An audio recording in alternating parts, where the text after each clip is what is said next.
Bismillahirrahmanirrahim. Qala rabbi shrah li sadri wa yassir li amri wahlul 'uqdatam min lisani yafqahu qawli. Allahumma iftah 'alaina hikmataka wanshur 'alaina min khazaini rahmatika ya arhamar rahimin. Rabbi yassir wa la tu'athir, Rabbi tammim bil khair. Jadi apa khabar semua sahabat-sahabat saya yang dirahmati Allah Subhanahu wa taala sekalian, para YouTubers, rakan media sosial saya Facebook, Instagram dan juga Twitter. Jadi apa khabar semua? Jadi hari ini saya akan mengupas isu berkaitan dengan hijrah Nabi dan juga hijrah kita. Sebenarnya kisah tentang hijrah ni panjang sebenarnya, tapi saya pendekkan dan saya ringkaskan. Saya ambil mana poin-poin yang penting sahaja. Sebenarnya dalam perjalanan hijrah Nabi ni panjang kisah dia dan juga banyak poin-poin yang penting dan juga plot-plot yang penting dan juga cerita-cerita, jalan cerita yang sangat menarik. Tapi saya cuma meringkaskan sahaja dan saya cuba huraikan sahaja. Kita tengok balik bagaimana hijrah Nabi dan juga hijrah kita. Okey, sekarang ni saya nak cerita tentang bab iaitu fasa pertama hijrah Nabi SAW. Okey, yang pertama sekali iaitu Rasulullah SAW, Allahumma salli ala Sayyidina Muhammad, meninggalkan rumahnya iaitu pada malam 27 Safar tahun 14 kenabian bersamaan dengan 12 ataupun 13 September 622 Masihi, terus ke rumah Abu Bakar As-Siddiq. Jadi tuan-tuan dan puan-puan dan para YouTubers dan semua sahabat saya yang dirahmati Allah Ta'ala sekalian, Nabi keluar daripada rumah iaitu pada malam 27 Safar bersama dengan iaitu 12 ataupun 13 September 622 Masihi, terus ke rumah Sayyidina Abu Bakar As-Siddiq. Jadi pada ketika itu Rasulullah keluar daripada rumah, tapi ada kisah di sebalik dalam rumah tadi. Maksudnya pada ketika itu sebelum Nabi keluar dari rumah ada cerita dia. Ni cerita nak menyatakan Nabi keluar daripada rumah tadi, Nabi berjumpa dengan Sayyidina Abu Bakar As-Siddiq, Nabi berkelana dengan dia. Sebab apa Allah pilih iaitu Sayyidina Abu Bakar As-Siddiq? Sebab apa? Sebab kerana dia membenarkan dan juga kerana dia taat kepada perintah Allah dan juga taat pada perintah Rasul. Bukan sahabat-sahabat Nabi yang lain tidak taat, tapi nak menyatakan di sini Allah Ta'ala memilih kepada dia dan tu takdir daripada Allah SWT. Kita tidak boleh pertikaikan. Ramai yang pertikaikan, kenapa tak pilih Sayyidina Umar? Kenapa tak pilih sahabat-sahabat yang lain? Kenapa pilih Sayyidina Abu Bakar? Sebab ada hikmah di sebalik kerana memilih Sayyidina Abu Bakar As-Siddiq. Okey, lalu pada ketika itu dalam rumah tersebut Rasulullah telah mewasiatkan iaitu Sayyidina Ali karamallahu wajhah. Sebab apa dipanggil karamallahu wajhah? Sebab apa? Sebab Sayyidina Ali ni tidak pernah menyembah berhala dan juga Sayyidina Ali ni tidak pernah melakukan maksiat. Dia taat kepada perintah Allah Ta'ala dan dia juga taat kepada perintah Nabi. Okey, dan pada ketika itu Nabi mewasiatkan Sayyidina Ali karamallahu wajhah untuk tidur di atas tilam dia. Sebab pada ketika itu rumah Nabi dikepung. Tuan-tuan bayangkanlah, rumah Nabi ni dikepung. Cuba kita bayangkan kalau rumah kita dikepung macam mana. Pada ketika itu rumah Nabi dikepung, Nabi dalam keadaan yang orang kata ketakutan, Nabi dalam keadaan yang nak menyelamatkan diri. Nabi nak selamatkan ahli keluarga dia juga. Nabi nak selamatkan sahabat-sahabat dia juga. Tapi pada ketika itu Nabi ambil pilihan iaitu Nabi keluar daripada rumah tadi, dan sebelum itu Nabi mewasiatkan Ali karamallahu wajhah iaitu menantu baginda dan sahabat yang paling rapat sekali dengan Nabi iaitu Sayyidina Ali karamallahu wajhah untuk duduk di atas tilam dia, untuk tidur di atas tilam dia, iaitu untuk dia keluar daripada rumah. Lalu pada ketika itu Sayyidina Ali pun menyamar sebagai dia dan duduk di atas tilam tersebut, tidur di atas tilam tersebut yang berselimutkan iaitu selimut Al-Hadrami yang berwarna hijau. Ini dalam sirah Ibn Hisham 1/482-483. Ada dalam kisah iaitu sirah Al-Imam Ibn Hisham yang mengkaji tentang bab sirah Nabi dan juga ulama yang paling masyhur sekali yang menceritakan tentang kisah sirah Nabi sallallahu alaihi wasallam ini. Ibn Hisham adalah seorang ulama yang terkenal. Dan pada ketika itu Sayyidina Ali ni duduklah di atas tilam dan berselimutkan selimut Al-Hadrami yang berwarna hijau tadi, iaitu duduk di atas tilam Nabi sallallahu alaihi wasallam, ya. Dan pada ketika itu Nabi pun keluar daripada rumah tersebut mengikut pintu belakang. Ketiga peristiwa hijrah ni tadi Nabi ikut pintu belakang, dan Nabi membaca satu ayat dari surah Yasin yang berbunyi a'udzubillahi minasyaitonirrajim, bismillahirrahmanirrahim, wa ja'alna min baini aydihim saddan wa min khalfihim saddan fa'aghshaynahum fahum la yubsirun. Jadi para sahabat dan juga sahabat-sahabat saya yang dirahmati Allah Ta'ala sekalian, kalau sekiranya kita ni nak selamatkan diri kita daripada musuh, daripada ancaman-ancaman daripada binatang buas ataupun haiwan, sekiranya kalau kita nak masuk dalam hutan, maka kita boleh gunakan ayat ni dalam surah Yasin ayat 9. Saya ulang balik, iaitu yang berbunyi Bismillahirrahmanirrahim, wa ja'alna min baini aydihim saddan wa min khalfihim saddan fa aghshaynahum fahum la yubsirun. Jadi kita boleh gunakan ni. Tapi janganlah pula kita nak selamatkan diri kita, nak keluar mengetih dengan kawan-kawan kita, nak keluar mengopi dengan kawan-kawan kita, kita tengok isteri dah tidur, anak nak tidur, kita baca ayat ni. Tak boleh. Itu maksudnya menipu. Tiba-tiba isteri sedar, tiba-tiba suami nak baca ayat ni, waja'alna min baini aydihim saddan wa min khalfihim saddan fa aghshaynahum fahum la yubsirun. Ya Allah, tidurkanlah isteri dan anak-anak aku ya Allah, supaya aku dapat keluar mengetih ya Allah. Dan pada ketika itu dipandang kiri kanan, dia pun keluar daripada rumah. Tiba-tiba tak jadi ayat tersebut. Ayat ni adalah untuk mereka yang ayat peninding juga sebenarnya. Kalau kita boleh pergi mana-mana, pakai ayat ni pun boleh. Contoh kalau kita nak pergi perjalanan jauh, nak pergi naik kapal terbang, nak pergi naik ferry, nak pergi naik helikopter, nak pergi naik kereta api, contoh nak pergi mana-mana, kita boleh pakai ayat ni untuk menyelamat dan pendinding pada diri kita sendiri. Sebab saya yakin, kalau kita yakin kepada Allah Ta'ala, kita boleh gunakan ayat ni. Sebab saya sendiri pun pakai ayat ni ketika bila mana saya keluar daripada rumah untuk menyelamatkan rumah saya daripada dicerobohi oleh orang-orang yang tak sepatutnya. Contoh orang masuk rumah kita. Kalau kita baca ayat ni, insya-Allah kemungkinan mungkin perompak-perompak tadi tidak akan masuk dalam rumah kita. Amalkanlah surah Yasin ayat 9 ni yang berbunyi waja'alna min baini aydihim saddan wa min khalfihim saddan fa aghshaynahum fahum la yubsirun. Ya. Dan pada ketika itu Rasulullah terus menuju ke rumah iaitu Abu Bakar radhiyallahu an dari pintu belakang dan melalui jalan utama Madinah menuju ke utara dan selatan Mekah menuju ke Yaman dan ke Gua Thur. Jadi pada ketika itu Nabi keluar daripada rumah, Nabi keluar dalam keadaan yang merenjengkit-jengkit, kata para ulama. Kata ya, daripada Al-Imam Ibn Hisham yang mengkaji sirah Nabi, dia kata apa? Nabi keluar daripada rumah dalam keadaan yang menjengkit-jengkit. Sakit kaki Nabi, tuan-tuan. Iaitu berdarah kaki Nabi dan luka kaki Nabi. Sebab apa? Nabi keluar dalam keadaan menjengkit-jengkit tadi sebab apa? Sebab takut tapak kaki Nabi tadi dikesan oleh pihak musuh. Lalu pada ketika itu Nabi keluar daripada rumah. Dan pada ketika itu, sebelum itu Nabi tengok ada puak-puak musuh yang berada di luar lagi, masih lagi mengepung rumah Nabi, dan Nabi ambil iaitu pasir tadi. Nabi baca ayat yang berbunyi surah Yasin ayat 9, wal ja'alna min baini aydihim saddan wa min khalfihim saddan fa aghshaynahum fahum la yubsirun. Jadi Nabi terus lemparkan pasir-pasir tadi di atas iaitu kepala dan juga pada mata pihak-pihak musuh. Lalu pada ketika itu pihak musuh pun tertidur dan tidak sedarkan diri. Terus Nabi keluar daripada rumah baginda Sayyidina Rasulullah sallallahu alaihi wasallam menuju terus ke rumah iaitu Abu Bakar iaitu rumah Abu Bakar As-Siddiq. Tapi Nabi gunakan jalan alternatif yang lain, iaitu Nabi pusing balik dalam keadaan jalan yang jauh supaya tidak dikesan oleh pihak musuh. Sebab apa? Kalau dikesan oleh pihak musuh, mesti Nabi akan ditangkap, tuan-tuan. Tak terjadilah peristiwa hijrah tersebut. Jadi Allah Ta'ala selamatkan Nabi SAW. Dan pada ketika itu, ya, Nabi pun masuk ke dalam Gua Thur dan Abu Bakar ternampak satu lubang, lalu dikoyakkannya untuk menutupi lubang tersebut. Dua lubang lagi ditutup dengan kain, kedua kakinya lalu disengat binatang berbisa. Lalu pada ketika itu Sayyidina Abu Bakar As-Siddiq lalu kod jalan pergi ke lereng bukit. Banyak laluan yang ditempuh untuk sampai ke Gua Thur tadi, tuan-tuan dan puan-puan yang dirahmati Allah Ta'ala sekalian. Kalau kita pergi haji ataupun kalau kita pergi umrah, kita akan tengok Gua Thur tu tinggi, tuan-tuan. Lereng bukit tu tinggi. Bukit dia bukan macam ni, bukit dia macam ni, tuan-tuan. Ada yang macam ni. Tapi cabaran untuk naik ke atas tu makan masa dalam 1 jam lebih ataupun 2 jam lebih, tuan-tuan. Ya. Saya sendiri pun tak pernah sampai lagi ke Gua Hira, tapi saya pernah masuk ke Gua Thur. Saya pernah naik ke Gua Hira, tapi saya tak pernah naik ke Gua Thur. Gusur ni mungkin agak cabaran sangat besar.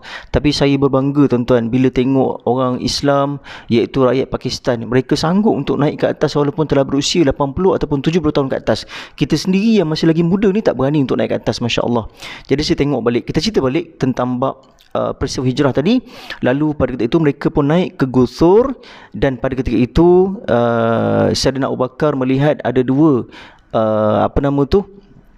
ada beberapa lubang pada ketika itu, dan separuhnya ditutup dengan kain dia, jubah dia dikoyak jubah tadi, dan separuh lagi, lubang lagi ditutup dengan kaki dia.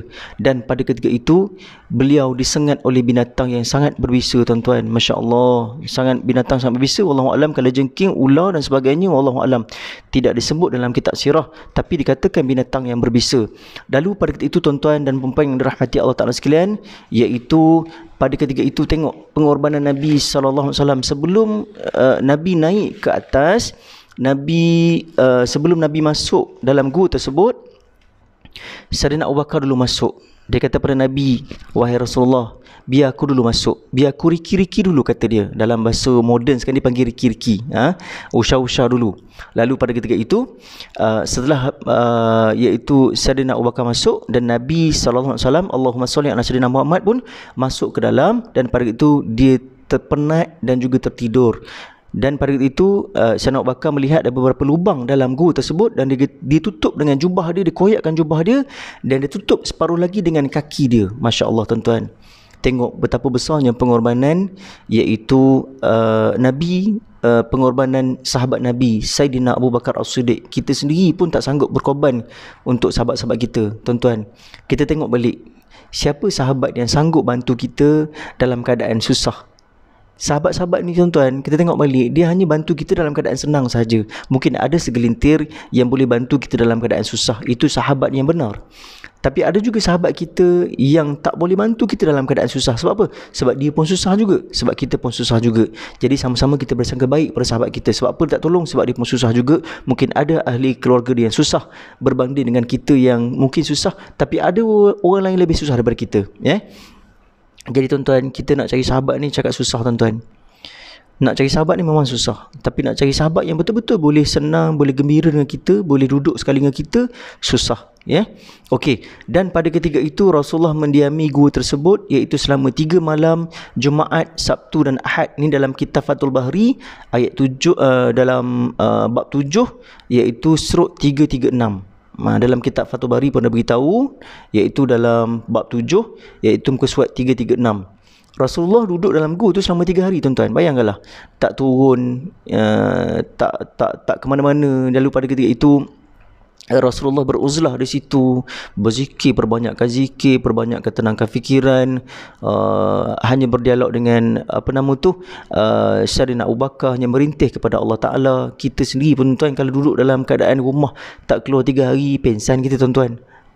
Memang kita ni pisang jawabnya. Tapi Nabi SAW menyelamatkan diri baginda di gua tersebut, gua Thur tersebut, selama 3 hari, tuan-tuan, iaitu pada Jumaat, Sabtu dan juga Ahad. Okay.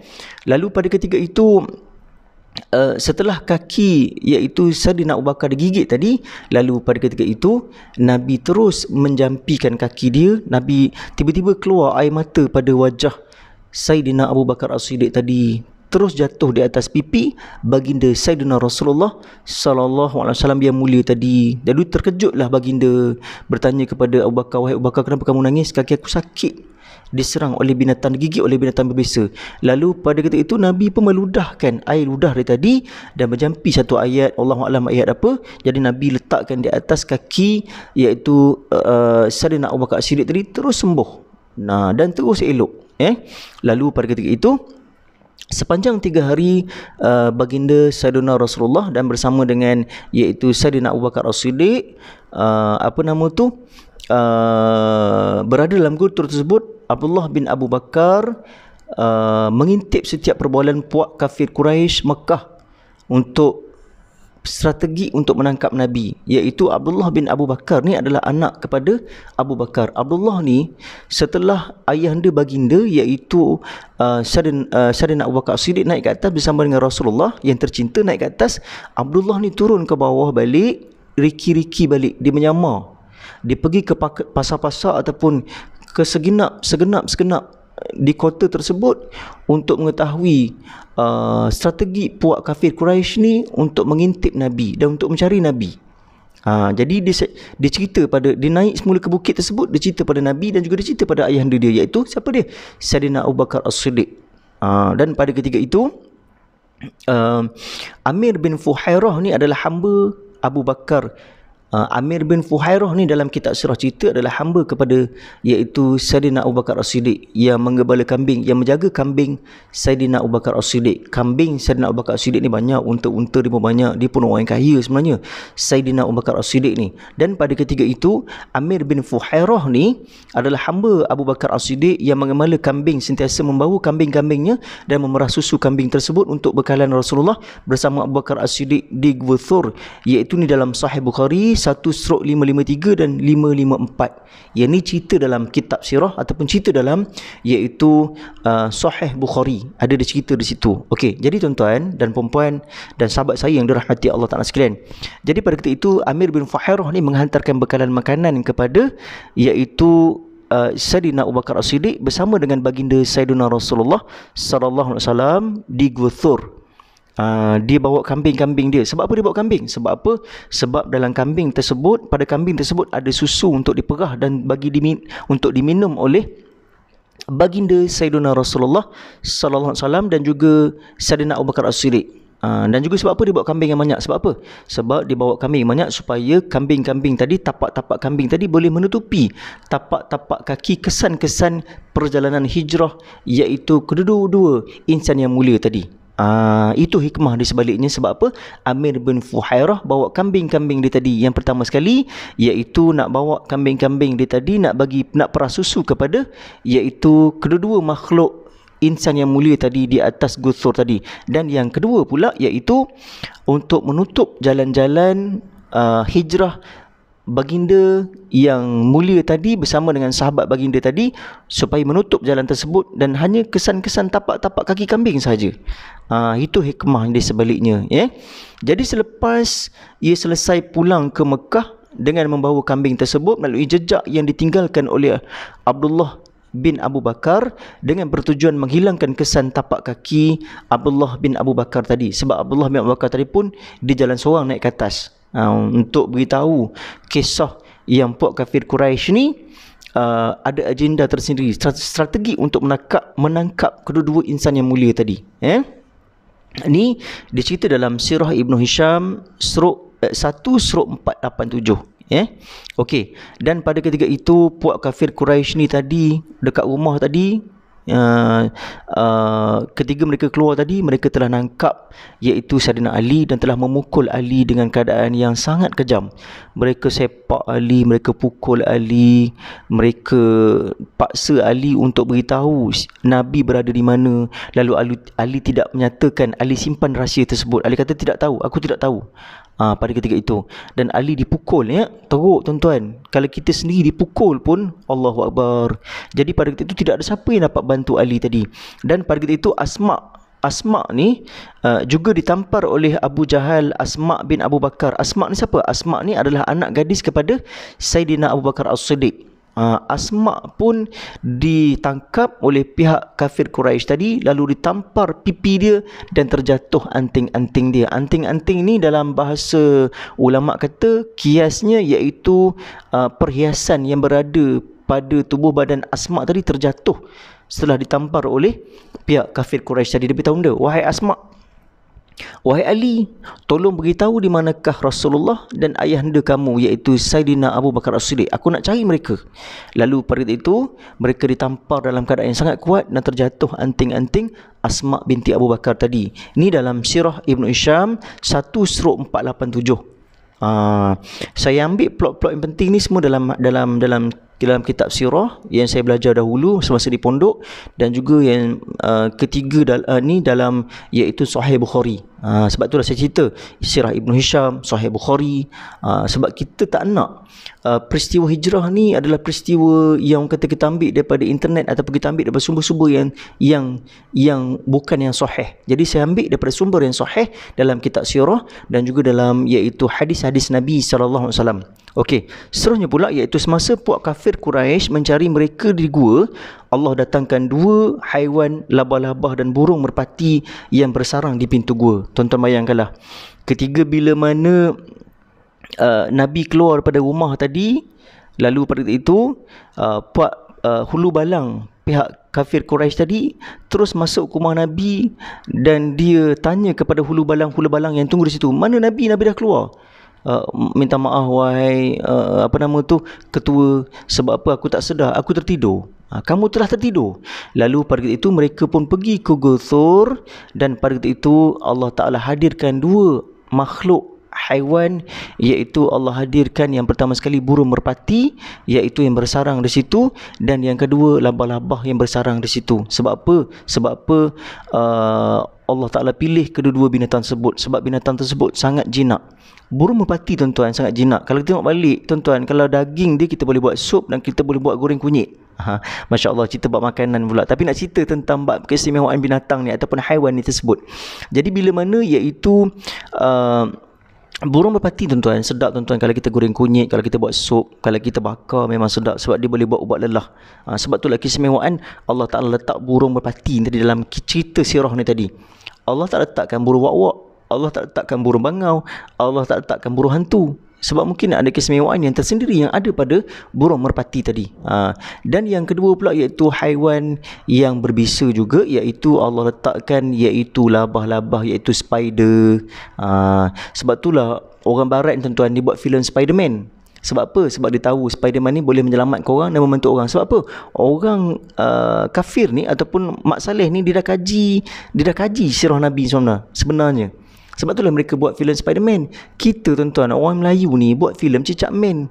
Filem Cicak Man ni apa faedah tuan-tuan? Cicak tak bantu orang pun. Cicak sendiri pun tak pernah bantu Nabi. Tengok balik. Okey. Dan pada ketika itu pihak kafir Quraisy tadi turun balik ke bawah, dia beritahu ketua dia kata benda, wahai ketua aku, sesungguhnya tidak ada sesiapa di atas, sebab aku tengok burung merpati pun ada di atas dan juga labah-labah pun bersarang di atas. Kebarangkalian tak ada orang masuk dalam gua tersebut. Sebab apa? Sebab Allah telah menyelamatkan kedua insan yang mulia tadi, iaitu Rasulullah sallallahu alaihi wasallam, Allahumma salli ala sayyidina Muhammad, dan juga iaitu Allah telah selamatkan Sayyidina Abu Bakar As-Siddiq. Dan pada itu tuan-tuan, apabila tiba malam Isnin, iaitu pada malam Rabiul Awal tahun 1 Hijrah bersamaan dengan 622 Masihi, datanglah Abdullah bin Uraikid Al-Laythi yang diupah oleh Abu Bakar dan membawa kedua kenderaan. Tuan-tuan tahu tak siapa dia Abdullah bin Uraikid Al-Laythi ni? Tuan-tuan, sebenarnya Abdullah bin Uraikid Al-Laythi ni adalah salah satu daripada pemuda yang berbangsa kafir Quraisy, tapi orang yang sangat amanah. Dalam kitab sirah ni cerita sebab apa mereka memilih Abdullah bin Uraikid Al-Laythi. Sebenarnya Allah Ta'ala pilih dia sebab dia ni adalah salah satu di antara pihak pemuda kafir yang sangat menjaga dia punya tutur bahasa, dia sangat baik, sangat amanah, yang paling penting sekali tuan-tuan. Sebab itulah tuan-tuan, ada orang tanya pada saya, Ustaz, boleh tak kalau kita berbuat baik bersama dengan orang kafir? Boleh, tak masalah. Kalau kita bawa dia masuk Islam pun lagi bagus, dapat pahala kepada kita, ya. Jadi sama juga macam orang tanya pada saya, Ustaz, apa hukumnya kalau kita berbuat baik dengan orang kafir? Orang kata adakah dikira sebagai dosa? Contohlah, kita tengok mereka lapar, mereka dahaga, tidak ada makanan, wajib kat atas kita untuk membantu mereka. Kenapa pula kita katakan jatuh pada haram dan dosa besar? Sebab mereka bukan memerangi kita. Dan kafir ni terbagi pada dua, iaitu kafir yang wajib diperangi dan kafir yang tak wajib diperangi, ya. Jadi kita kena bantu, mana siapa yang susah pun kita kena bantu. InsyaAllah kita akan dapat ganjaran pahala. Jadi Abdullah bin Uraikid Al-Laythi ni adalah orang yang sangat amanah dan pada itu dibawa dua kenderaan yang diupah oleh Sayyidina Abu Bakar As-Siddiq tadi. Dia bawa dua kenderaan iaitu untuk ditunggangi oleh kedua-dua insan yang mulia ni tadi. Dan pada ketika itu Semasa mereka hendak memulakan penghijrahan, datanglah Asma binti Abu Bakar radhiyallahu anha. Asma ni adalah iaitu anak kepada Abu Bakar As-Siddiq. Dia bawa makanan, ya, tetapi dia terlupa memasang tali pada bekalan tersebut. Dia lupa pasang tali pada makanan tersebut. Ini pun ada dalam kitab sirah. Lalu pada ketika itu dikoyakkan kain tali pinggangnya, dikoyakkan sedikit tali pinggangnya kepada dua bahagian. Ya, lantaran itu ia dipanggil gelaran Zat al-Nitaqaini, iaitu ia mempunyai dua tali pinggang. Ni dalam kitab sirah ada cerita. Sahih Bukhari 1/553 dan juga 555, Sirah Ibn Hisham 1/486. Ni semua ada dalam iaitu Sahih Bukhari dan juga kitab karangan daripada Sirah Al-Imam Ibn Hisham. Okey. Serunya pula, setelah Asma tadi bagi makanan kepada dia dan dia turun balik ke bawah, dia kata, wahai ahindaku, semoga selamat dalam penghijrahan kamu bersama dengan baginda Rasulullah sallallahu alaihi wasallam yang tercinta. Lalu pada ketika itu, semasa dalam perjalanan mereka dikejar oleh Suraqah bin Malik. Suraqah bin Malik ni jahat, tuan-tuan. Suraqah bin Malik ni adalah salah satu daripada orang suruhan kepada kafir Quraisy tadi. Suraqah bin Malik ni jahat, tuan-tuan, ya. Tetapi atas takdir Allah, kuda yang ditunggangi Suraqah tergelincir, terbenam dalam pasir dan tidak bergerak. Tuan-tuan bayangkanlah, sahabat-sahabat bayangkanlah, pada ketika itu, ketika Nabi bersama dengan sahabat dia, iaitu siapa nama tu? Iaitu Abdullah bin Uraiqid Lati dan juga Sayyidina Abu Bakar As-Siddiq dan baginda Sayyidina Rasulullah sallallahu alaihi wasallam yang mulia tadi keluar daripada gua tersebut, turun pusing ikut jalan yang jauh. Lalu pada ketika itu Suraqah bin Malik ternampak dan Suraqah bin Malik nak kejar mereka tadi.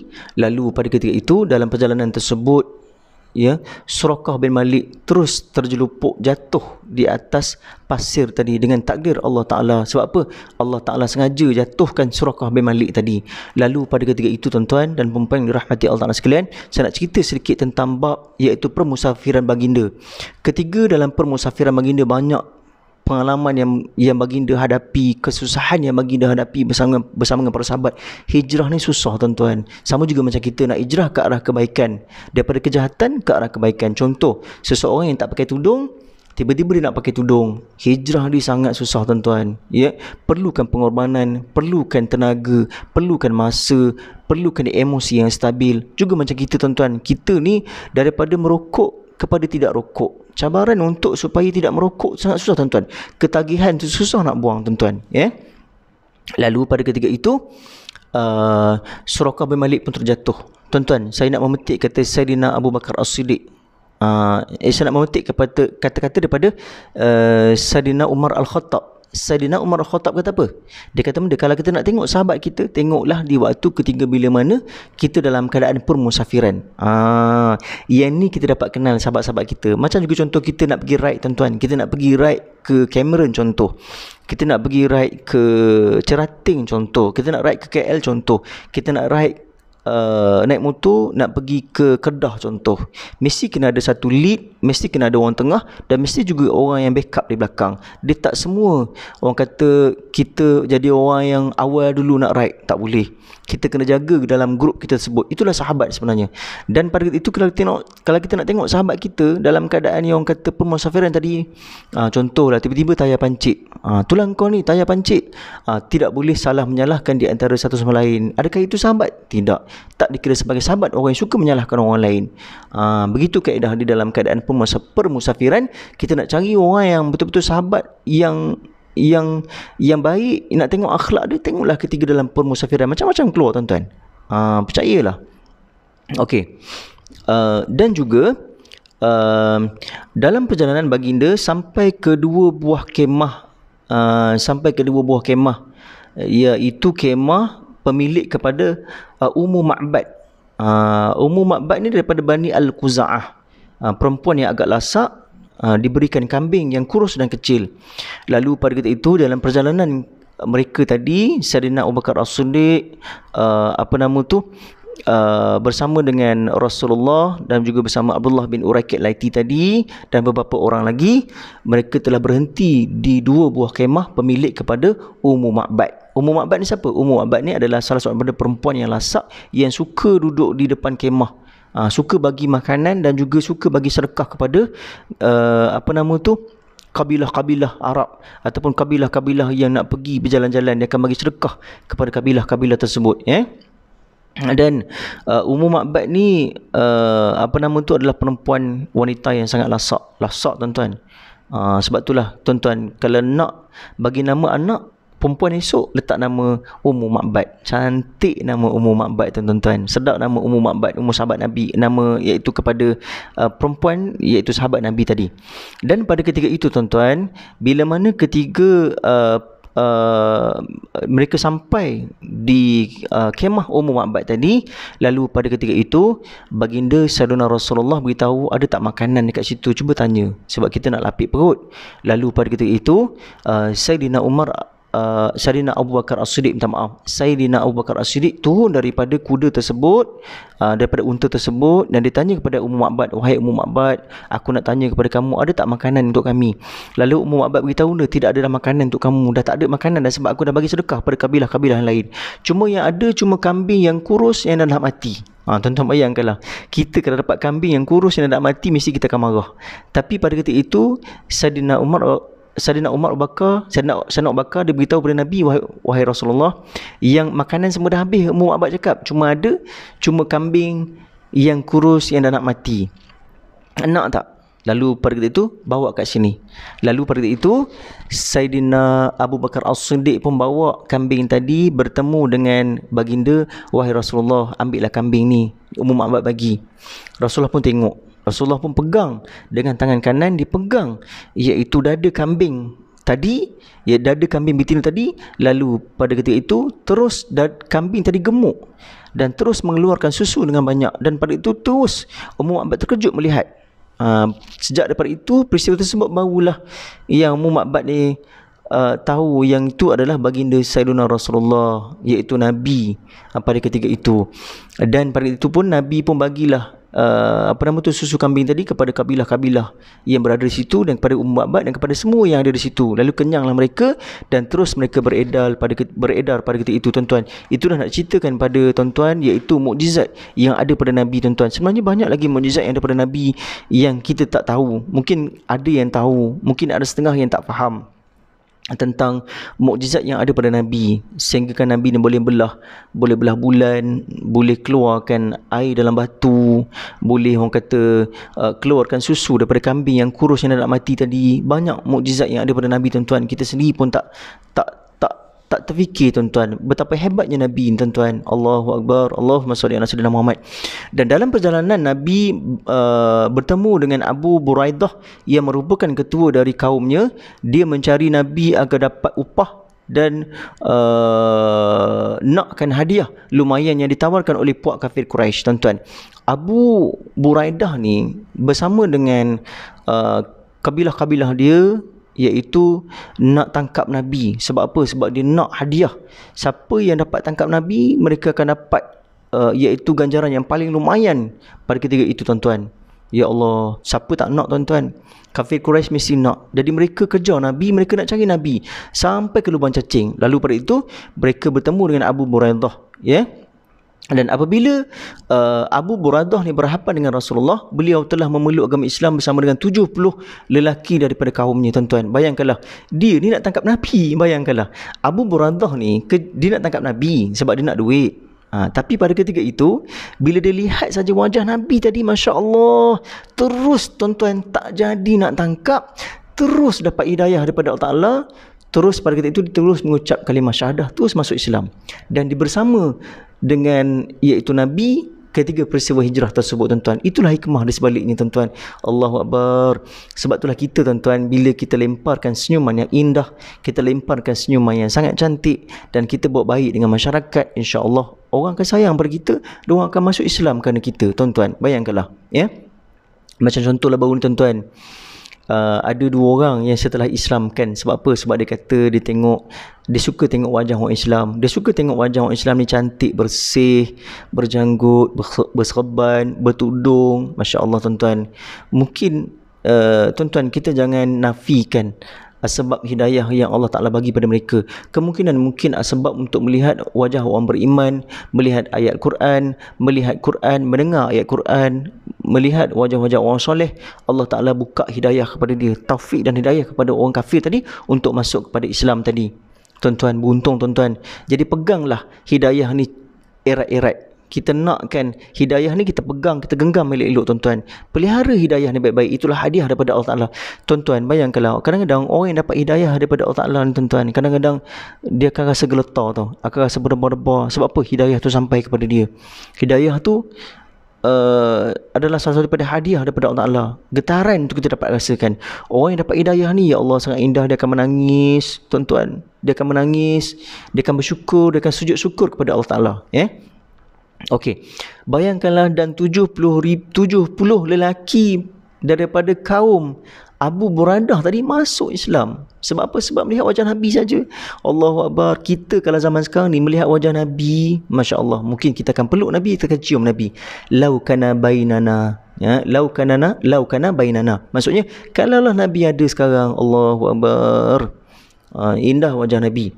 Dan pada ketika itu, semasa perjalanan hijrah, Rasulullah bertemu dengan Al-Zubair yang sedang bersama sebuah rombongan perdagangan milik orang Islam. Mereka pedagang dari Syam. Lalu Al-Zubair memakaikan Rasulullah sallallahu alaihi wasallam dan Abu Bakar, iaitu pakaian yang berwarna putih. Ini diriwayatkan oleh Al-Bukhari dari Urwah bin Al-Zubair. Ketiga dalam perjalanan baginda Sayyidina Rasulullah, hijrah baginda bersama dengan para sahabat. Lalu pada ketika itu mereka bertemu dengan iaitu Al-Zubair. Al-Zubair. Siapa nama Zubair ni? Memang indahlah nama tersebut, ya.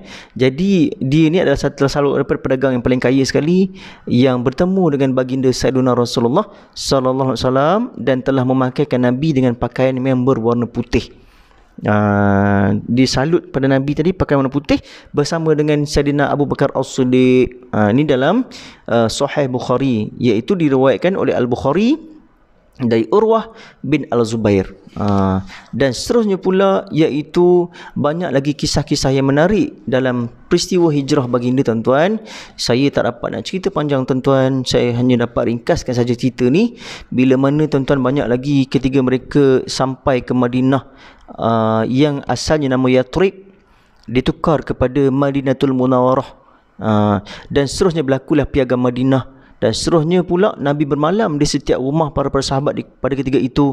Dan mereka yang daripada Mekah tadi terus berhijrah bersama dengan Nabi sallallahu alaihi wasallam, isteri baginda, anak-anak baginda. Jadi itulah permulaan hijrah di dalam kisah hijrah tuan-tuan. Jadi tuan-tuan dan puan-puan yang dirahmati Allah SWT sekalian, sahabat-sahabat saya yang paling saya sayangi, kita sama-sama hargai peristiwa hijrah tuan-tuan. Sama-sama simpan, sama-sama kita pelajari, sama-sama kita renung-renungkan, dan sama-sama kita hayati bagaimana hijrah Nabi dan juga bagaimana hijrah kita sekarang. Ya, tuan-tuan, hijrah kita ni tidak ada hijrah apa tuan-tuan. Kita daripada perangai buruk tetap buruk. Kalau dia kata daripada buruk, kita nak jadi orang yang baik, insya-Allah. Tuan-tuan, kalau kita tak mampu untuk jadi orang yang sangat baik, kita jadilah orang yang baik. Kalau tak mampu untuk jadi orang yang lebih baik, kita jadilah orang yang baik tuan-tuan. Cukup sekadar itu sahaja tuan-tuan. Untuk jadi orang yang baik memang susah, banyak cabaran. Okey, saya nak cerita tentang bab hikmah, iaitu peristiwa hijrah ni. Okey, yang pertama sekali hikmahnya, iaitu semoga menjadi ikhtibar bahawa hijrah perlu dalam kehidupan. Sebenarnya nak cerita tentang peristiwa hijrah ni, hikmah dia, sebenarnya hijrah perlu kepada pembaharuan hidup kita. Bila kita berhijrah, sebenarnya ada kehidupan yang lebih baik pada kita yang akan datang. Sebab tu kita kena hijrah daripada yang tidak elok kepada yang lebih baik. Contoh, daripada orang yang sering melakukan maksiat kepada tidak melakukan maksiat. Dan dalamnya pula terdapat cabaran yang paling besar dan kena sabar banyak-banyak. Okey, hikmah yang kedua pula, iaitu sebagaimana baginda Sayyidina Rasulullah sallallahu alaihi wasallam, Allahumma salli ala Muhammad, melalui jalan hijrah yang begitu sukar dari rumah ke Gua Thur dan berhadapan dengan musuh. Nak cerita tuan-tuan, Nabi ketika berhijrah, Nabi keluar dalam keadaan yang berhadapan dengan musuh. Kita tuan-tuan, musuh kita siapa? Tak ada musuh pun kita ni sebenarnya. Tapi kita berlagak, kita sombong, kita ego. Musuh kita adalah nafsu kita tuan-tuan. Itu musuh paling utama sekali. Kalau kita dapat melawan musuh kita tadi, insya-Allah kita akan menjadi insan yang paling baik di dunia dan juga di akhirat tuan-tuan, dan menjadi insan yang paling bertakwa. Nabi menempuhi musuh. Kita menempuhi musuh kita apa? Dengan iaitu cabaran untuk musuh kita tadi untuk menghadapi, iaitu cabaran bersama dengan nafsu kita. Itulah musuh kita yang paling utama sekali, dan juga iblis. Itu paling susah sekali. Okey. Seterusnya pula iaitu yang ketiga, hikmah dalam peristiwa hijrah ni, iaitu hijrah itu susah. Kalau senang, dah lama Rasulullah diberi tunggangan burak. Hijrah ni susah tuan-tuan. Nak menyatakan hijrah ni susah. Nabi melalui jalan pelbagai-bagai cabaran yang dilalui oleh Nabi tadi. Sampaikan Nabi dikepung, sampaikan sahabat-sahabat Nabi nak dibunuh, Sayyidina Ali nak dibunuh, Asma ditampar, dan juga mereka bermalam dalam keadaan yang kelaparan, dalam keadaan pasir yang tandus tuan-tuan, tidak ada pokok pada itu. Zaman sekarang ni ada pokok. Kalau tengok di Padang Arafah, pokok-pokok banyak subur tumbuh, telah ditanam oleh kerajaan Arab Saudi, dan juga pokok-pokok yang asal tumbuh. Tapi pada ketika itu tidak ada langsung pokok tuan-tuan. Bayangkanlah, tidak ada langsung pokok, tidak ada langsung tumbuh-tumbuhan tuan-tuan. Ada tapi sikit, dan juga kering kontang. Air tak ada tuan-tuan, bayangkanlah. Tapi zaman sekarang ni maksudnya kita hijrah kita sangat senang tuan-tuan. Dah ada kemudahan. Kita kereta ada, motor ada. Ya, zaman dulu pakai unta jalan berapa lama tuan-tuan nak sampai ke destinasi yang kita nak sampai tu. Mungkin makan masa yang jam-jam. Unta tahulah jalan macam mana tuan-tuan. Kalau kuda ia laju, ya. Okey. Zaman sekarang dah kereta api. Kalau Allah mudahkan Nabi untuk hijrah tadi, Allah bagi burak je pada Nabi. Tapi nak ceritakan di sini, sengaja Allah bagi cerita ni pula nak tengok kesusahan, nak suruh kita ni hayati kisah tersebut. Supaya kita insaf dan juga kita sedar, supaya kita turunkan ego kita, kita rendahkan sifat sombong kita, ya. Dan yang keempat iaitu hikmahnya, sebab tu ramai yang ambil perkataan berhijrah contoh daripada tidak bertudung dan bertudung. Kenapa tak ambil perkataan merewang, contoh membawang dan sebagainya? Ini kerana perkataan hijrah itu iaitu perubahan dari perokok kepada tidak merokok, daripada perbuatan yang tidak elok kepada yang elok. Hijrah ni adalah salah satu daripada kisah yang diambil. Bila mana kalau kita nak bertudung, mesti kata aku dah hijrah. Sebab cantik perkataan tersebut, hijrah. Orang kata keluar. Cantik perkataan tersebut, ya. Jadi para sahabat saya yang dirahmati Allah Ta'ala sekalian, hijrah tu bukan perkara yang senang dan mudah, ya, kerana ia melalui satu jalan yang perlu pada pengorbanan. Kerana kadang-kadang hijrah itu ada yang di awalnya sudah tewas, kadang di pertengahannya sudah pun tewas, ada orang di tengahnya klimak suka, tapi di akhirnya tewas. Kita tengok balik tuan-tuan, hijrah kadang-kadang boleh menyebabkan kita tewas, tapi hijrah yang kita nak adalah hijrah yang menang sampai ke titisan yang terakhir, ya. Jadi tuan-tuan, hijrah itu membawa kemanisan dan keindahan. InsyaAllah tuan-tuan, sama-sama kita berhijrah, menghayati peristiwa hijrah ni bersempena dengan peristiwa Ma'al Hijrah pada tahun ini dan tahun-tahun yang akan datang. Cerita yang sama juga tentang peristiwa Ma'al Hijrah tuan-tuan. Jadi sama-sama kita hayati, sama-sama kita insafi, sama-sama kita tawaduk dan khusyuk kepada peristiwa hijrah ni, dan sama-sama kita berhijrah ke jalan yang lebih baik daripada yang tidak elok kepada yang lebih kepada yang lebih elok, masya-Allah. Jadi saya rasa sekadar itu saja. Saya mohon kemaafan sekiranya ada terkasar bahasa, terlajak bicara dan terlawak yang melampau. Jadi saya mohon kemaafan. Jadi saya tangguhkan tazkirah saya dalam YouTube ni dengan suratul As dan tasbih kafarah, dan saya sudahi dengan wabillahi taufiq wal hidayah. Wassalamualaikum warahmatullahi wabarakatuh.